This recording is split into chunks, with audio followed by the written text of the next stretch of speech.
Hello guys, welcome to our channel Cino stories. இன்னைக்கான நிகழ்வு கார்த்திக் அப்படின்னு சொல்லக்கூடிய ஒரு ஸ்பின்னிங் மில்லில் வேலைக்கு போய் சேர்றாரு. நைட் ஷிஃப்ட் போனதுமே இவங்களுக்கு போட்டிருக்காங்க. சூப்பர்வைசர் தானே, அதிகமான வேலை பார்க்க வேண்டாம் அப்படின்ற ஒரு தைரியத்தினால அன்னைக்கு நைட் ஷிஃப்ட்டுக்கு போகிறாங்க. போன இடத்துல கரண்ட் கட் ஆகுது.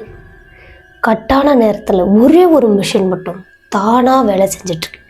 அதுக்கு பக்கத்தில் போய் பார்த்தா பயங்கரமான முகத்தோடு ஒரு பொண்ணு நிற்கிறாங்க. அதுக்கப்புறம் கார்த்திக்கு என்ன நடந்துச்சு, இப்போ கார்த்திக் எப்படி இருக்காரு, இப்போ அவரோட நிலைமை எப்படி இருக்குன்றத நீங்கள் கடைசி வரைக்கும் பார்த்து தெரிஞ்சுக்கோங்க. வாங்க வீடியோக்குள்ளே போகலாம். அதுக்கு முன்னாடி நம்மளோட சின்ன ஸ்டோரிஸை மறக்காமல் சப்ஸ்கிரைப் பண்ணிக்கோங்க. பக்கத்துலேயே பெல் ஐக்கன் இருக்கும், அதையும் கிளிக் பண்ணிவிட்டு பார்க்கலாம் வாங்க.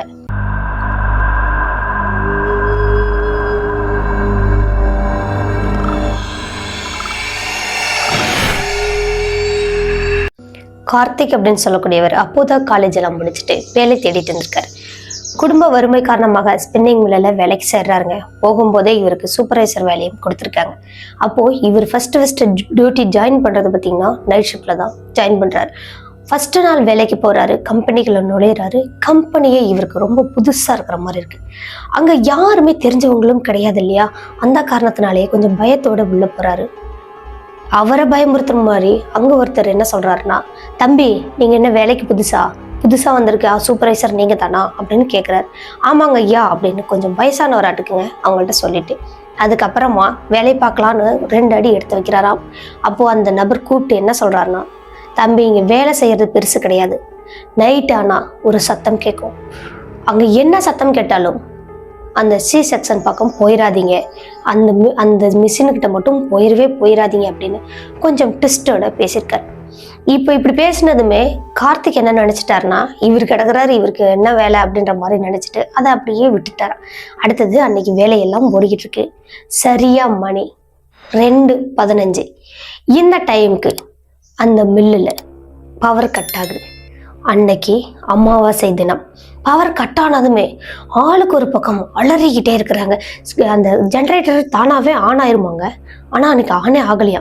அங்கே வேலை செஞ்சுருந்தவங்களும் ஒருத்தருக்கு ஒருத்தர் பத்திரிட்டு பேசிக்கிட்டு அந்த பக்கம் நடமாட ஆரம்பிக்கிறாங்க. அந்த இருட்டுக்குள்ளேயே ஒருத்தருக்கு ஒருத்தர். இப்போ கார்த்திகை கூப்பிட்டு ஜென்ரேட்டரை ஆன் பண்ண சொல்கிறாங்க. அந்த பக்கம் நான் போக மாட்டேன் அப்படின்னு ஒருத்தரை தட்டி கிழிக்கிறாங்க. கார்த்திக் தான் அங்கே போகிறாரு ஜென்ரேட்டர் ஆன் பண்ணுறதுக்கு. இப்போ போகும்போது அந்த சி செக்ஷன் பக்கமாக போய் தான் அதுக்கப்புறம் போகணுமா. கார்த்திக் கொஞ்சம் தைரியத்தோட டார்ச் ஆன் பண்ணிக்கிட்டு போகிறாராங்க. போகும்போது திடீர்னு ஒரு சவுண்டு. என்னன்னு பார்த்தீங்கன்னா, இந்த மிஷின் ஓடும் பார்த்தீங்களா, அந்த சவுண்டு தூக்கி வாரி போட்டுருச்சான். கரண்ட்டே இல்லை, எப்படி மிஷின் ஓடும் அப்படின்னு. அதுக்கப்புறம் சுற்றி டார்ச் அடிச்சுட்டு தொலாவி பார்க்குறாராங்க. அவங்க சொன்ன அந்த சி செக்ஷனில் 13ஆம் நம்பர் மிஷின் தாங்க ஓடிட்டுருக்கு. எப்படி இந்த மிஷின் மட்டும் ஓடும், பவரே இல்லையே, ஜென்ரேட்டர் ஆன் ஆகலையே, எப்படி இது மட்டும் ஓடும், நம்ம போய் பார்க்கலாமே அப்படின்னு ஜென்ரேட்டர் ஆன் பண்ண போன கார்த்திக் இப்போ அந்த மிஷின் பக்கமாக டைவர்ட் ஆகி வராரு. வரும்போதே அங்கே ஒரு பொண்ணு வேலை செஞ்சிட்ருக்காங்க. அந்த வெள்ளை கலர் நூல் ஓடுறதுக்கு பதிலாக கருப்பு கலரில் ஓடிட்டு இருந்துச்சாங்க. என்னவா நூல் மாற்றி போட்டு ஓட்டிகிட்டு இருக்கிறீங்க அப்படின்னு கார்த்திக் பேசிக்கிட்டே பக்கமாக நெருங்கி போனாராம். பார்த்தா அது எல்லாமே நூல் மாதிரி தெரியலையாங்க. மனுஷங்களோட முடி எப்படி இருக்கும் அந்த மாதிரி இருக்காங்க. ஏய் என்னமா பண்ணிட்டு இருக்கிற அப்படின்னு அப்போது டார்ச் அந்த பொண்ணோட முகத்தில் அடிக்கிறாங்களாங்க. அவ்வளவு ரண கொடூரமாக இருந்துச்சாங்க. முகம் அப்படியே சப்பி போய் இருந்துச்சான். அந்த மிஷினில் மாட்டின முகம் அப்படியே ஒட்டி போயிருக்கும்ல, அந்த மாதிரி இருந்துச்சாங்க. ஃபுல்லாக ரத்த கலரியாக இருந்திருக்கு. பார்த்தா கார்த்திக் பதறி போயிட்டு அந்த இடத்துலேருந்து ஓடலாம்னு முயற்சி செய்கிறாரு. அப்போது இவரோட காலை ஏதோ ஃபுல்லாக சுற்றிட்டு இருக்கிற மாதிரி இவரால் ஓடவே முடியல. தடுக்கி கீழே விழுகிறாரு. விழுந்தவர் கால் பக்கமாக பார்க்குறாருங்க. அத்தனையும் மனுஷ முடியதாங்க. அதுவும் அந்த பொண்ணோட ஜடையில் இருக்கிற முடிதான் கார்த்திக்கோட காலை சுற்றிட்டு இருக்கு. இப்போது அந்த பொண்ணு இன்னொரு விஷயம் சொல்லியிருக்குங்க, கார்த்திக் நீங்கள் வாங்க, இந்த இதில் நூல் முடிஞ்சிருச்சு, அடுத்ததுக்கு எனக்கு முடிச்சு போட்டு விடுங்க வாங்க அப்படின்னு கூப்பிட்டுச்சாங்க. இந்த குரல் பயங்கரமான எக்கோவாக இருந்துச்சாங்க. ரொம்ப கொடூரமாக அந்த குரலை கேட்கவே முடியாத அளவுக்கு நாராசமாக இருந்துச்சான். அந்த இடத்துலேருந்து ஓடுனா போதுண்டா சாமின்னு அந்த முடியெல்லாம் எடுத்து விட்டுட்டு ஓடலான்னு பார்க்கும்போது எரிஞ்சிட்டு இருந்த டார்ச்சும் ஆஃப் ஆயிடுச்சு. இப்போ இவருக்கு எந்த பக்கம் போகிறதுனே தெரியல, ஃபுல்லாக இருட்டாக இருக்கு. அதன் பிறகு அங்க இருந்து சத்தமெல்லாம் போடுறாங்க ஆட்கள். கார்த்திக் கார்த்திக்னு கூப்பிடுறாங்க. கரண்ட் இன்னும் வரல, ஜென்ரேட்டர் ஆன் பண்ணீங்களா இல்லையா அப்படின்னு கத்துறாங்க. கார்த்திக் இங்க இருந்து கத்துறாருங்க. ஆனா அந்த சி செக்ஷனோட அந்த டோர் லாக் ஆயிருச்சாங்க. கார்த்திக் கத்துறது அங்க உள்ள யாருக்குமே கேட்கவே இல்லை. கார்த்திக்கும் என்னை காப்பாத்துங்க, நான் உள்ள மாட்டிக்கிட்டேன், என்னை காப்பாத்துங்க காப்பாத்துங்கன்னு கத்துறாங்க. யாருக்குமே கேட்கலங்க. எல்லாருமே அந்த பக்கம் இந்த பக்கம் நடக்கிறாங்களே தவிர ஒருத்தர் கூட இந்த பக்கம் திரும்பியே பார்க்கல. கொஞ்ச நேரத்துல பவரும் வந்துருச்சு. ஆனா கார்த்திக் இருக்கிற அந்த சி செக்ஷன்ல மட்டும் கரண்டே இல்லை. வெளியெல்லாம் லைட் எரியுது. இவரும் போயிட்டு அந்த கதவை ஓப்பன் பண்ணலாம் அப்படின்னு வேக வேகமா ஓடி போய் கதவை ஆட்டி ஆட்டி பாக்குறாரு. கதவை ஓப்பனே பண்ண முடியல. என்னடா இது, நம்ம இப்படி வந்து மாட்டிக்கிட்டோமேனு எவ்வளோ ட்ரை பண்ணியும் ஓப்பனே ஆகல. அதன் பிறகு பின்னாடி திரும்பி பாக்குறாருங்க. அந்த டார்ச் இப்போ ஆன்ல இருக்கு. அந்த டார்ச் லேசான வெளிச்சத்துல பாக்குறாரு. அங்க ஒரு வெள்ளை கலர் புடவை கட்டிட்டு ஃபுல்லா ரத்த கலரியா ஒரு பொண்ணு நின்று வேலை செஞ்சுட்டு இருக்கிறாங்க. அந்த மிஷின் மட்டுக்கு தானாவே இயங்கிட்டு இருக்குது. இவருக்கு அள்ளு விட்டுருச்சு. என்னடா இது தானா எப்படி ஆன் ஆகும் அப்படின்றதெல்லாம் பார்த்துட்டே இருக்கும்போது தான் ஒருவேளை இது ஆன்மாவோட வேலையா இருக்குமோ அப்படின்னு அப்போதான் அவர் நினைக்கிறார். உடனே அந்த அறையை விட்டு வெளியே ஓடிடணும். இவரும் சுத்தி சுத்தி எந்த கதவை தட்டினாலுமே திறக்கவே முடியலையாங்க. கிட்டத்தட்ட மணி 4 ஆயிடுச்சாங்க. அதுக்கப்புறமா தான் இந்த மிஷினும் ஆஃப் ஆகுது. தானாகவே அந்த டோரும் ஓப்பன் ஆகுது. இப்போ கார்த்திக் அந்த ரூமை விட்டு வேக வேகமாக ஓடுறாருங்க. வெளியே ஓடி போய் பார்த்தா ஒருத்தர் கூட இல்லையாங்க. எங்கே எல்லாம் போயிருப்பாங்க அப்படின்னு சுற்றி சுற்றி பார்க்குறாரு. டீ குடிக்கிறதுக்காக எல்லாருமே கலைஞ்சு போயிருக்காங்க. அந்த இடத்துக்கிட்ட ஓடுன கார்த்திக் பதறி அடிச்சு முகமெல்லாம் நடுங்கி போய் ஒரு பயத்தோட இருக்கிறத பார்த்துட்டு அந்த வயசானவர் என்ன சொல்றாருன்னா, ஜென்ரேட்டர் ஆன் பண்ண தானப்பா போனேன், எங்கப்பா போனேன் இவ்வளோ நேரம், கரண்டே வந்துருச்சுப்பா அப்படின்னு சத்தம் போடுறாரு. கார்த்திக்கு பேச்சே வரல. அந்த ரூமுக்கு தான் போனால் இப்படி தான் நடந்துச்சுன்றத சொல்றதுக்கான வார்த்தைகளே வெளியே வரலையாங்க. ஃபுல்லாக மூச்சு மட்டும் முட்டிக்கிட்டே இருக்கு. கொஞ்ச நேரம் அப்படியே ரிலாக்ஸாக ஒரு சேரில் உட்கார்றாரு. தண்ணி குடிச்சா கூட தண்ணி அப்படியே விக்கி விக்கி மெதுவாக இறங்குற மாதிரி இருந்துச்சாங்க. இந்த தொண்டையெல்லாம் அவ்வளோ ஒரு வலியாக இருந்துச்சான். அதுக்கப்புறம் தண்ணியெல்லாம் குடிச்சிட்டு கொஞ்சம் நேரம் அப்படியே ரிலாக்ஸ் ஆகிட்டு அந்த நபர் சொன்னார் பார்த்தீங்களா, அவரை கூப்பிட்டு அந்த சி செக்ஷனில் என்ன நடந்துச்சு அப்படின்றத கேட்குறாரு. நீ எங்கே போனப்பா, உனக்கு என்ன நடந்துச்சு அப்படின்றத அவரு கேட்குறாரு. கார்த்திக் அவருக்கு நடந்த விஷயத்த அந்த வயசானவர்கிட்ட சொல்கிறாரு. அந்த நபர், ஏப்பா நான் தான் ஏற்கனவே சொன்னல அந்த பக்கம் போகாதுன்னு, இந்த வயசு பிள்ளைங்க கேட்கவே மாட்டீங்களா, அந்த இடத்துக்கிட்ட போய் ஒரு டைமும் அவகிட்ட மாட்டிக்கிட்டு தான் வருவீங்களா அப்படின்னு கேட்குறாங்க. அதுக்கப்புறம் இனிமேல் அவன் உன்னை என்ன பண்ண போறாளோ தெரியலையே அப்படின்னு பதறிக்கிட்டே நடந்த விஷயத்த சொல்றாருங்க. கிட்டத்தட்ட 20 வருஷத்துக்கு முன்னாடி ஒரு பொண்ணு அந்த மில்லுல வேலை செஞ்சுட்டு இருந்திருக்காங்க. சேம் அதே சி செக்ஷன் 13ஆம் நம்பர் மில்லு அந்த மிஷின்கிட்ட வேலை செஞ்சுட்டு இருந்திருக்காங்க. எதிர்பாராத விதமா அந்த பொண்ணுக்கு லாங் ஹேரா இருக்குமாங்க. அந்த முடி அந்த மிஷின்ல மாட்டி அப்படியே அந்த பொண்ணை உள்ள இழுத்துருச்சாங்க. அந்த மிஷின்ல நசுங்கி அங்கேயே பரிதாபமா உயிரிழந்து போயிட்டாங்க. அதுக்கப்புறம் ஒரு அமாவாசையும் அந்த மிஷின் தானாவே ஓடுமாம். அந்த பொண்ணு அந்த இடத்துல வேலை செய்வாங்களாம். நிறைய நாள் வரைக்கும் அந்த சி செக்ஷன்ல எல்லாருமே வேலை செஞ்சுட்டு தான் இருந்திருக்காங்க. அந்த சி செக்ஷனுக்கு வேலைக்கு வர பொண்ணுங்கள்ல அந்த 13ஆம் நம்பர் மிஷின் ஓட்டுற அந்த கேர்ள்ஸாக இருந்தாலும் சரி, பாயா இருந்தாலும் சரி, யாராக இருந்தாலும் சரி, கொஞ்ச நேரத்தில் அவங்களோட உயிரே போகிற அளவுக்கான சம்பவங்கள் நிறைய நடக்குமா. அதனாலேயே அந்த சி செக்ஷனை க்ளோஸ் பண்ணி வச்சுருக்காங்கப்பா, நீ எதுக்கு அந்த பக்கம் போன அப்படின்னு கேட்குறாங்க. இல்லை, நான் இன்னைக்கு பார்க்கும்போதும் அது தானாகவே ஓடிட்டு இருந்துச்சு, யாரும் ஒரு பொண்ணு உள்ளே வேலை செய்கிறாங்கன்றத நான் உள்ளே போனேன் அப்படின்னு சொல்கிறாங்க. அது உன்னை வர வைக்கிறதுக்காக அந்த மாதிரி மாயையை காட்டியிருக்கோம் அப்படின்னு சொல்கிறாங்க. அதுக்கப்புறம் இனிமேல் அந்த பக்கம் போகாதப்பா அப்படின்றத அந்த பெரியவர் சொல்லிட்டு அவரோட வேலையை பார்க்க போயிட்டாரு. இங்கே கார்த்திக்கும் ரொம்ப டென்ஷனில் டீ ஒன்று குடிச்சிட்டு அந்த மில்லை விட்டு வெளியே போயிட்டு பாத்ரூம் போகலான்னு போகிறாருங்க.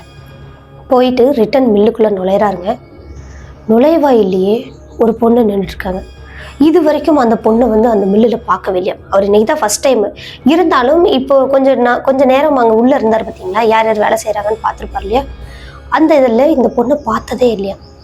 ரொம்பவே வித்தியாசமாக ஒரு அழகான வயசு பொண்ணாக இருந்திருக்காங்க. என்னம்மா வேலை செய்யாமல் இங்கே நின்றுட்டுருக்கீங்க, உள்ளே போங்க அப்படின்னு சொல்கிறாங்க. நான் வேலை செஞ்சு முடிச்சிட்டேனே, உனக்கு தெரியாதா, நான் உங்கள் முன்னாடி தானே வேலை செஞ்சேன், நீங்கள் தான் நூலுக்கு முடிச்சு போட்டு தரலை அப்படின்னு அந்த பொண்ணு சொல்லிச்சாங்க.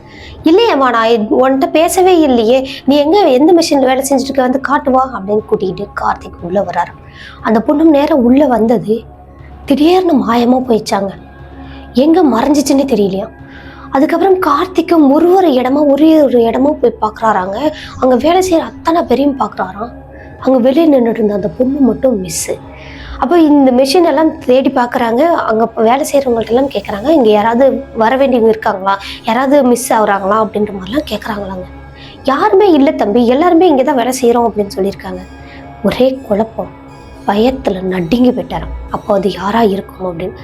ஒருவேளை முடிச்சு போட்டு கூடன்னு சொல்லி அந்த சி செக்ஷனில் கேட்டுச்சு பார்த்தீங்களா, அந்த உருவமாக இருக்குமோ அப்படின்னு நினைக்கும் போதே உச்சந்தலையிலேருந்து உள்ளங்கள் வரைக்கும் உள்ளரிச்சு போயிடுச்சு, மேலெல்லாம் செலுத்து வச்சான். சரின்ட்டு அன்னைக்கு வேலையெல்லாம் முடிக்கிறாங்க.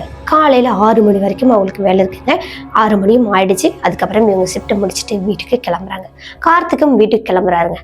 அப்பவும் ஒரு டவுட்டு என்னன்னு பார்த்தீங்கன்னா, ஒருவேளை அந்த பொண்ணு உள்ள எங்கேயாவது இருப்பாங்களோ, இப்போ வெளியே கண்டிப்பாக வருவாங்க தானே அப்படின்னு வாட்ச்மேன் பக்கத்துலேயே நின்றுட்டே இருக்காரு கார்த்திக். அங்கே எல்லாருமே வெளியே வந்தாச்சு, உள்ள ஷிஃப்ட்டுக்கு போகிறவங்களும் போயாச்சு. அந்த ஒரு பொண்ணு மட்டும் வரலை. அப்போதான் இவர் கன்ஃபார்ம் பண்ணியிருக்காரு அது அதே பொண்ணு தான் அப்படின்னு. அதுக்கப்புறமா அந்த இடத்துல ஒரு நிமிஷம் கூட தாமதிக்கலையாங்க, நேராக அவங்களோட வீட்டுக்கு போகிறாரு. போயிட்டு நல்லா படுத்து தூங்கியிருக்காருங்க. தூங்கி எழுந்தவர் ஃப்ரெஷ்ஷப் ஆகிட்டு அதுக்கப்புறமா டீ எல்லாம் குடிச்சிட்டு நைட்டு நடந்த விஷயங்கள் எல்லாத்தையுமே ரிவைன் பண்ணி பார்க்குறாங்க. அங்கே உள்ளே பார்த்த அதே முகமும் வெளியே பார்த்த அதே முகமும் ஒரே மாதிரி இருக்கிற மாதிரி சிங்க் ஆயிருக்கு. இன்னைக்கு நம்ம வேலைக்கே போகக்கூடாதுடா அப்படின்ற அளவுக்கு முடிவு பண்ணிட்டாரா. அங்கே கம்பெனிக்கு ஃபோன் பண்ணி கேட்டால், நேற்று தான்ப்பா வேலைக்கு சேர்ந்தேன், இன்னைக்கு லீவ் கேட்டால் எப்படிப்பா அப்படின்னு திட்டிருக்காங்க. சரி பரவாயில்ல அப்படின்னா அன்னைக்கு இவரும் சாயங்காலம் டியூட்டிக்கு கிளம்புறாரு. நைட் டியூட்டிக்கு கிளம்புறாருங்க. சாப்பிட்டு முடிச்சுட்டெல்லாம் போகிறாரு. நமக்கு உள்ளே போயும் எந்த வேலையும் இருக்க போகிறதில்ல, நம்ம வெளியே தானே இருக்க போகிறோம், ஆளுங்களை பார்த்துட்டு தானே இருக்க போகிறோம் அப்படின்ற காரணத்தினால கொஞ்சம் தைரியத்தோடு போகிறாரு. இன்னைக்கு உள்ளே நுழையிறாரு. கால் ஆட்டோமேட்டிக்காக நடுங்குது. உள்ளே போயிட்டு அன்னைக்கான வேலையெல்லாம் பார்க்குறாருங்க. நல்லபடியாக அன்னைக்கு ரிட்டன் வீட்டுக்கு திரும்பிட்டார். இப்படியே ஒரு வாரம் அவருக்கு எந்த ஒரு பிரச்சனையுமே இல்லாமல் இருந்திருக்கு. ஒரு வாரத்துக்கு அப்புறமா திடீர்னு ஒரு நாள் அவர் எதுவுமே நடக்கிறதில்ல, அந்த காரணத்தினால கேஷுவலாக இருந்திருக்கார்.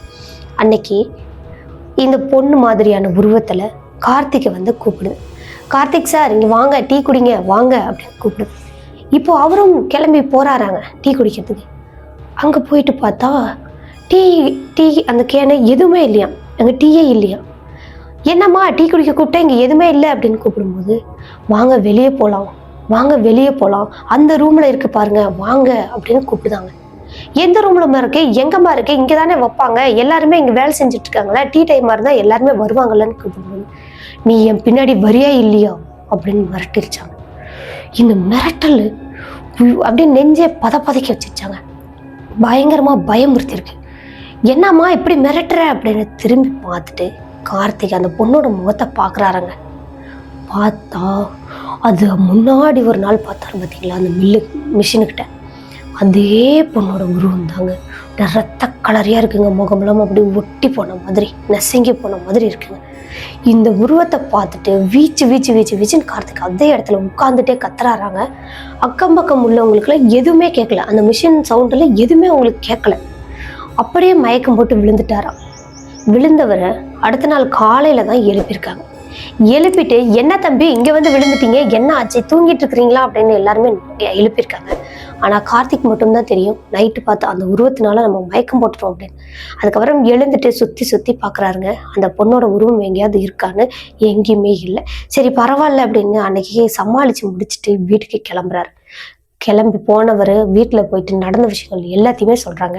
அதுக்கப்புறமா அவங்களோட அம்மா என்ன சொல்கிறாங்கன்னா, டேய் உனக்கு கிடைச்சதே இந்த ஒரு வேலை தான், இந்த வேலையினால தான் நம்மளோட வறுமை கொஞ்சமாவது குறையும் நான் நம்பிக்கை இருந்தேன், நீ வேற இந்த மாதிரி சொல்கிற, அடுத்து வேலைக்கு போவியா மாட்டியான்னு ஒரு டவுட் வேற இருக்கு அப்படின்ற மாதிரி அவங்க அம்மா சொல்லும்போது அவர் என்ன சொல்கிறாருன்னா, இல்லைம்மா நான் இந்த வேலைக்கு போகிறேன், ஆனால் எனக்கு ஏதாவது தற்காப்புக்கு கொடுங்கம்மா, ஏதாவது பண்ணுமா, எனக்கு இந்த பிரச்சனையிலேருந்து விடுதலை கொடுமா அப்படின்ற மாதிரி அவங்களோட அம்மாவை பிடிச்சிட்டு கட்டி பிடிச்சிட்டு அழுதாரா. அழுததுமே அவங்களோட அம்மா என்ன சொல்றாங்கன்னா, சரிப்பா நம்ம ஒரு திருநீர் கொடுக்குறேன், அந்த திருநீரை எடுத்துக்கிட்டு போ, அதுல இருந்து உனக்கு எந்த பிரச்சனையுமே இருக்காது அப்படின்ற மாதிரி அவங்களோட அம்மா சொல்லியிருக்காங்க. சரின்னு அன்னைக்கு அவங்களோட வீட்லயே உள்ள ஒரு திருநீரை ஒரு பேக்கெட்ல போட்டு கொடுத்துருக்காங்க, ஒரு கவர்ல போட்டு. அதை வந்து அவரோட ஜோப்லேயே எப்பவுமே வச்சுக்க சொல்லியிருக்காங்க. அதே மாதிரி அந்த நபரும் எடுத்து போட்டுக்கிட்டு அன்னைக்கான வேலைக்கு வந்துட்டார். வந்து அன்னைக்கு வேலைகள் எல்லாம் நல்லபடியாக முடிச்சாச்சு. மறுபடியும் ஒரு வாரத்துக்கு இவருக்கு எந்த ஒரு பிரச்சனையுமே இல்லாமல் இருந்திருக்கு. ஒரு வாரத்துக்கு அப்புறமா பௌர்ணமி நாள் வருதுங்க. அன்னைக்கு இந்த மில்லே பயங்கர சத்தமாக வேலை செஞ்சுட்டு இருக்குதாங்க. அவ்வளவு சத்தத்துலேயும் ஒரு பொண்ணு பாடுற மாதிரியான குரல் கேட்குதுங்க. வசீகரமான ஒரு பாடல் பாடுதுங்க. அதுவும் ஹம் பண்ணுற மாதிரி தான் இருக்குது. இந்த ஹம்மிங் இவருக்கு மட்டும் நல்லா தெளிவாக கேட்குது. மற்றவங்க எல்லாருமே அவங்கவுங்க வேலையை தான் பார்த்துட்ருக்குறாங்க. இவருக்கு மட்டும் தொடர்ந்து அந்த சத்தங்கள் டிஸ்டர்ப் பண்ணிக்கிட்டே இருக்கு. அப்படியே ஒரு மாதிரியான மயக்கம் வர மாதிரி இருந்திருக்கு. இவரும் அந்த குரல் எங்கேருந்து கேட்குது, இந்த பாட்டு பாடுற அந்த குரல் எங்கேருந்து கேட்குதுன்னு தொடர்ந்து பார்த்துக்கிட்டே தேடிக்கிட்டே இருக்கார். அப்படி தேடிக்கிட்டே நேராக இவரை அழியாமலே அந்த சி செக்ஷனுக்குள்ளே அந்த டோரை ஓப்பன் பண்ணிட்டாராங்க. ஓப்பன் பண்ணிட்டு பார்த்தா முன்னாடி பார்த்ததை விட இப்போ ரணா கொடூரமாக ஒரு உருவம் நிற்குதாங்க. சேம் ஒரு ஒரு தலைமுடியை அந்த மிஷின்ல இருந்து அப்படியே வரி வரியா எடுத்து நூல் மாதிரி அந்த பொண்ணு எடுத்துக்கிட்டே இருக்குதாங்க. அந்த பொண்ணோட தலைமுடியவே போட்டு அந்த பொண்ணு அந்த மிஷின்ல அப்படியே எடுத்துகிட்டே இருக்குதாங்க. இதை பார்த்தவர் நடுங்கி போயிட்டாராங்க. திகில் அடைஞ்சு போயிட்டாராம். என்னம்மா மறுபடியும் இதே மாதிரி நம்ம பார்க்குறோமே அப்படின்னு வேகமாக இவரோட பாக்கெட்டை தேடுறாங்க. அந்த திருநீர் எடுத்துகிட்டு வருவார்ல, டக்குன்னு தேடுறாராங்க. எங்கேயுமே அந்த பாக்கெட்டில் திருநீரே இல்லையா. அன்னைக்கு அவர் எடுத்துகிட்டு வரத்துக்கு மறந்துட்டார் போலங்க. அடுத்து இவர் அந்த சி செக்ஷனை விட்டு வேகமாக கதவை சாத்திட்டு வெளியே வந்துட்டாராம். வெளியே வந்து பார்த்தா எல்லா இடத்துலையுமே அந்த பொண்ணு நிற்கிற மாதிரியே தெரியுதாங்க. ஒரு மிஷினுக்கிட்டையும் அந்த ஒரு மிஷினுக்கு கேப் இருக்குது பார்த்தீங்களா, அந்த கேப்ல எல்லாம் அந்த பொண்ணு நிற்கிற மாதிரியே இருக்குதாங்க. இவருக்கு மயக்கமே வர மாதிரி இருக்கு. கண்ணெல்லாம் நல்லா தொடச்சிட்டு பார்க்குறாரு. அப்பவும் இவருக்கு அதே மாதிரி தான் தெரிஞ்சிருக்கு. இவங்க கூட வேலை செய்கிற யாருமே இவரோட கண்ணுக்கு தெரியவே இல்லையா. ஃபுல்லாகவே அந்த பொண்ணாவே தான் தெரிஞ்சிருக்கு. இது என்னடா இது அப்படின்னு இவரும் சாமி பேரெல்லாம் சொல்லி வேண்டிக்கிட்டு அதுக்கப்புறமா நல்லா பார்க்குறாராம். அங்கே வேலை செய்கிறது அத்தனை பேருமே நான் ஆல்ரெடி வேலை செஞ்சுட்டு இருக்கிற அவங்க தான். அந்த பொண்ணோட உருவம் எதுவுமே இல்லை. இது நம்மளோட நம்மளோட கற்பனை தான் நமக்கு மீண்டும் அந்த மாதிரி தோணுது அப்படின்ட்டு அன்னைக்கு அப்படியே ஒரு சேர்ல உட்காந்துட்டாராங்க. அவரோட டேபிள் உள்ள அந்த சேர்ல அங்கே உட்காந்துட்டு சரி கொஞ்ச நேரம் ஒர்க்கை பார்ப்போம் அப்படின்னு சொல்லிட்டு எழுதிட்டு இருக்காராம். எழுதவே இவரோட ரூம்குள்ள யாரோ உள்ள வர்ற மாதிரி கதை ஓப்பன் ஆகிறது நல்லா தெரிஞ்சிருக்கு. ஓப்பன் ஆனதுமே யாராவது வந்திருந்தா சத்தம் போடுவாங்க இல்லையா, சாரிங்க வாங்க அப்படின்னாவது கூப்பிடுவாங்க, இல்லை தம்பிங்க வான்னு கூப்பிடுவாங்கல்ல. எந்த ஒரு சத்தமுமே கேட்கல. ஓப்பன் ஆகி டோர் லாக் ஆயிருக்கு. இந்த சத்தம் அவருக்கு நல்லா கேட்டிருக்கு. என்னங்க வேணும், யாருங்க அப்படின்னு இவரும் எழுதிக்கிட்டே சத்தம் போட்டிருக்காருங்க. எந்த ஒரு ரெஸ்பான்ஸுமே வரலை. உடனே கார்த்திக்கும் திரும்பி பார்க்குறாராம். அந்த இடத்துல யாருமே இல்லை. ஆனால் டோர் ஓப்பன் ஆகி க்ளோஸ் ஆச்சே அப்படின்னு இவர் மறுபடியும் போய் டோரை ஓப்பன் பண்ணி க்ளோஸ் பண்ணி பார்க்குறாரு. அதே மாதிரி சத்தம் தான் கேட்டிருக்கு. இப்போ என்னன்னு தெரியலையேன்னு அந்த டோர்கிட்ட இருந்து நேராக வராருங்க. எழுதுகிற அந்த இடத்துக்கு வராரு. வந்துட்டு பார்த்தா இவருக்கு ஆப்போசிட்ல உள்ள சேர்ல ஏதோ மர்மமா இன்னமும் இருக்கிற மாதிரி இருக்குங்க. மனுஷங்களோட உருவம் கிடையாது, ஆனா ஏதோ அந்த சேருக்குள்ள இருக்கிற மாதிரி இருந்துச்சாங்க. இப்போ இது அவரோட சேர்கிட்ட இருந்து பார்த்தா தான் அப்படி தெரியுதுன்னு சுத்திக்கிட்டு அந்த சேர்கிட்ட பாக்குறாரு. அங்க பார்க்கும்போது இவரோட சேர் இருக்கு பார்த்தீங்களா, அதுல ஏதோ கருன்னு உட்கார்ந்துட்டு இருக்கிற மாதிரி இருக்குங்க. சின்னதா குட்டியா சம்திங் இந்த பூனை எலி சைஸுக்கு அந்த இதுல ஏதோ கருப்பா இருக்குது. இந்த பக்கம் பார்த்தா அது எதுவுமே இல்லை. என்னடா இது இப்படியே நடந்துட்டே இருக்குது, என்னதான் பண்றது அப்படின்னு இவரும் ரொம்ப கடுப்பாயிட்டாராங்க. கடுப்பா அந்த கோவத்திலேயே வெளியே வராராம். வெளியே வந்துட்டு அங்க உள்ள அந்த வயசானவரை கூப்பிட்டு, என்னதான்ப்பா இப்படியே நடந்துட்டே இருக்கு, எனக்கு என்னதான் பண்றதுன்னே தெரியல, என்னால நிம்மதியா வேலையை பார்க்க முடியல, இந்த வேலையை விட்டு நான் போயிருவேன் நாட்டுக்கு அப்படின்ற மாதிரி அவர் ரொம்ப புலம்பிருக்காரு. அப்புறமா அந்த நபர் என்ன சொல்லியிருக்காருன்னா, தம்பி இங்க வந்த நிறைய பேத்துக்கு அந்த சி செக்ஷன்ல போயிட்டு வந்த நிறைய பேத்துக்கு நடக்கிற ஒரு விஷயம்தான். அவங்க எல்லாருமே கடவுள் பக்தியோட இருந்ததுனாலதான் அவங்க அதுல இருந்து மீண்டு வந்திருக்காங்க. நிறைய பேர் இதுல இருந்து மீண்டு வர முடியாம வேலையை விட்டும் ஓடி இருக்காங்க. நீ என்ன பண்ண போற அப்படின்றத கேட்குறாங்க.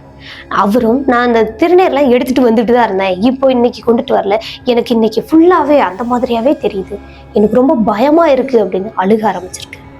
இப்படி அழுததுமே தம்பி அழுகாத, நாங்களாம் இருக்கிறோம்ல, பயப்படாத அப்படின்னு அன்னைக்கு ஃபுல்லாவே அந்த நபர் கூடவே வேலை செய்யற இடத்துல நின்று மற்றவங்களோட வேலை செய்யறது எல்லாமே நின்று பார்த்துட்டே இருக்காராங்க.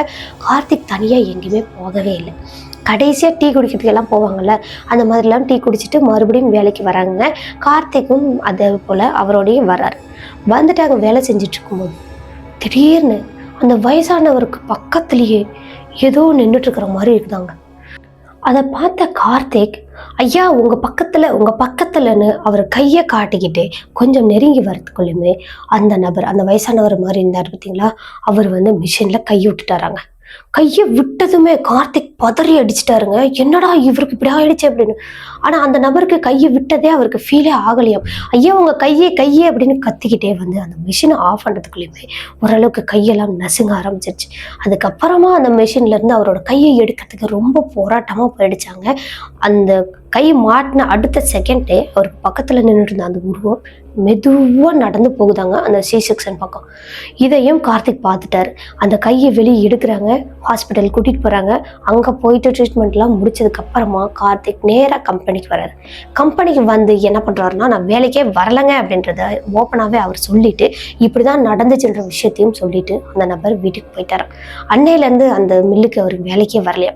அதுக்கப்புறமா இந்த ஹாஸ்பிட்டல்ல சேர்த்தாங்க பார்த்தீங்களா, அந்த நபரை போய் பார்த்துட்டு வருவாராங்க. அவருக்கு கொஞ்சம் கையெல்லாம் அடிபட்டுச்சு, 2 விரல் ஃபுல்லாக துண்டாவே போயிடுச்சுன்னா ரொம்ப நசுங்கிருச்சு. அதை ஆப்ரேட் பண்ணி எடுத்துட்டாங்க. இப்போ அவருக்கு 3 விரல் தான் இருக்காம ஒரு கையில். இந்த நிகழ்வு நான் வேலைக்கு சேர்ந்த புதுசில் எனக்கு நடந்துச்சு சிஸ்டர். அதுக்கப்புறமா நான் வேற ஊர்லலாம் போயிட்டு இந்த ஸ்பின்னிங் மில்லு தவிர மற்ற எல்லா மில்லுலையுமே வேலை செஞ்சுருக்கேன். இப்போ நான் படித்ததுக்கு தகுந்த மாதிரியான மேற்கொண்டு அவர் ஒரு டிகிரி பண்ணியிருப்பார் போலங்க. அதுக்கு தகுந்த மாதிரியான ஒரு வேலையில், ஒரு கம்பெனியில் நல்ல ஒரு ஜாப்ல இருக்காராம். இப்போ அவருக்கு சம்பளமும் பரவாயில்ல, எங்களோட குடும்ப வருமானமும் பரவாயில்ல, அந்த வறுமையெல்லாம் நீங்கிச்சு சிஸ்டர். இப்போ எனக்கு பொண்ணு பார்த்துட்டு இருக்காங்க. இந்த நிகழ்வு எனக்கு நடந்துச்சு அப்படின்னு சொல்லி கார்த்திக் அப்படின்றவங்க தான் நமக்கு சொல்லியிருக்காங்க. இந்த வீடியோ எப்படி இருந்துச்சுன்னு மறக்காம கமெண்ட் பாக்ஸில் கமெண்ட் பண்ணுங்க. வீடியோ பிடிச்சிருந்தா லைக் பண்ணுங்க, ஷேர் பண்ணுங்க, கமெண்ட் பண்ணுங்க. மறக்காம நம்மளோட சினோ ஸ்டோரிஸை சப்ஸ்கிரைப் பண்ணிக்கோங்க. அப்போதான் தொடர்ந்து இது மாதிரியான இன்ட்ரெஸ்டிங்கான கோஸ்ட் ஸ்டோரிஸ்லாம் கேட்டு என்ஜாய் பண்ண முடியும். ஓகே கைஸ், இது மாதிரியான நிகழ்வு உங்களோட வாழ்க்கையிலையோ அல்லது உங்கள் ஃப்ரெண்ட்ஸ் அண்ட் ரிலேட்டிவ்ல யாருக்காவது திகிலான அமானுஷமான பேய் நிகழ்வுகளாக நடந்திருக்கா? அது நம்மளோட சேனலில் வீடியோவை பார்க்கணுன்னு நீங்கள் ஆசைப்படுறீங்களா? அப்போ என்னோட வாட்ஸ்அப் நம்பருக்கு நீங்கள் வாய்ஸ் நோட்டை சென்ட் பண்ணிக்கலாம். கண்டிப்பாக அந்த நிகழ்வு நம்மளோட சேனலில் வீடியோவாக பார்க்க முடியும்.